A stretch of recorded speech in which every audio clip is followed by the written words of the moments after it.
Man, the matchup of so many narratives, is the matchup of so many legacies. It's PSG against Real Madrid. Huge money moves this past summer. Wijnaldum, Donnarumma, Messi. It's ridiculous. Ramos, the talent that they've acquired. Yeah. And they've had a season full of headlines, full of like the spotlight being on them. And they've shown that they are having trouble reaching the heights that people thought they would reach. Yeah. PSG should be so much better than what they are. Meanwhile, Madrid, with not as much talent, is playing some of their best football in a couple years. Yeah, absolutely. They're a great team, dude. Yeah. We've got an interesting clash now because I believe PSG's ceiling is so much higher than what Madrid can achieve. Oh, yeah. But right now, realistically, I think Madrid's like right here and PSG's like right here.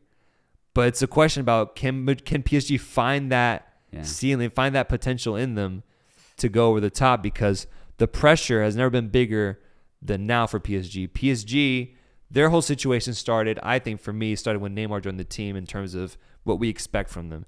PSG has been a team that has the same Bayern treatment. You have to, by default, win the league, win the League Cup, and have a deep Champions League run. That's your criteria. That's what you need to accomplish. And we've seen that with Neymar. They've failed in that sense. Yeah. They lost the league.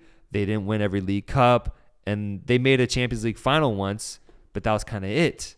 Isn't that interesting, though? The idea that PSG, ever since they influx money into the club, they've had these criteria. They've had these expectations. But no matter what, they've always fallen short. Always. But not even just result-wise. What you see on the pitch, I don't think PSG have ever dominated a Champions League game. Like truly dominated. Knockout round. Like group stage, sure. But knockout stage, when they need to win, I don't think I've ever seen a PSG team be like, damn. Like this team's fucking balling. Like a Manchester City, a Liverpool, a Real Madrid. They're plagued. Something, I don't know what it is.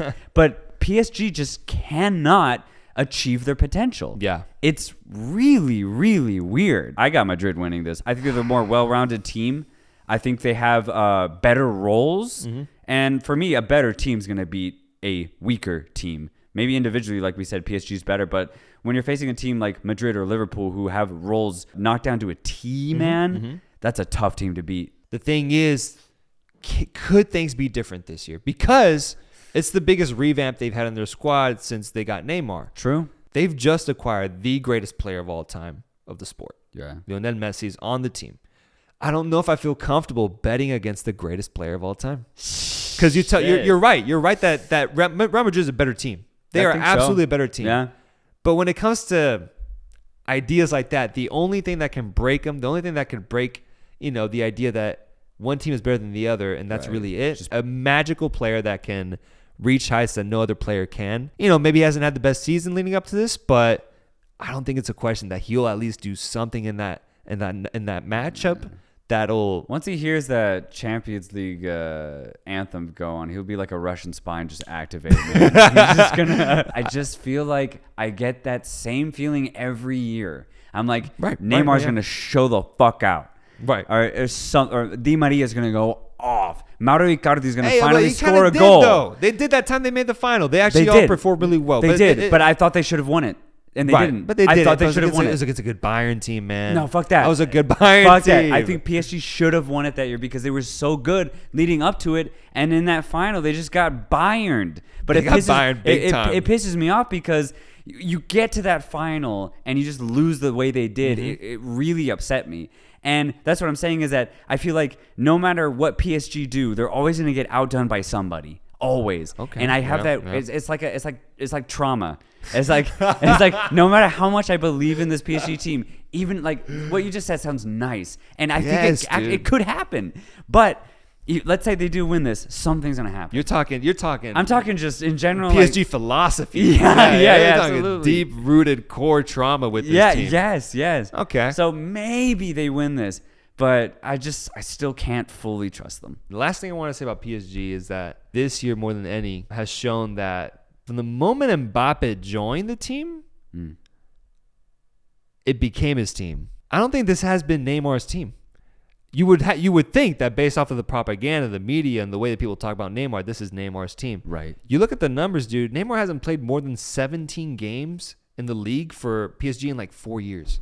He plays half. Yeah. Meanwhile, Mbappe's playing every game. Yeah. He's impactful. He's scoring. He's assisting. He's an important part of that team. Right. And the same thing is happening this time. He's got Messi with him, and he's outscoring him and out assisting him as well. Yeah. That is an incredible point, because when I watch PSG as a neutral and I'm cheering for the underdog, as I usually do, I'll watch Neymar for the entertainment, but I'm scared of Mbappe. Yes, dude. Yeah. And that I think shows you who maybe is truly in charge of this team, or who truly owns this team. If that is his team, then that's what makes this matchup even more interesting, is because he's playing the team that he might potentially move to. Yeah. And a lot of people are saying that this could be the deciding factor for him, depending how this tie comes out. If PSG dominates Real Madrid, why would he leave that situation? He then realizes that he has the better team with him. Yeah, if they get bounced by Real Madrid, he's done. He's gone. There's nothing else for him to do there. So legacy's on the line, transfers on the line. That's a lot of headlines right there. Too many, man. Too many for us to handle.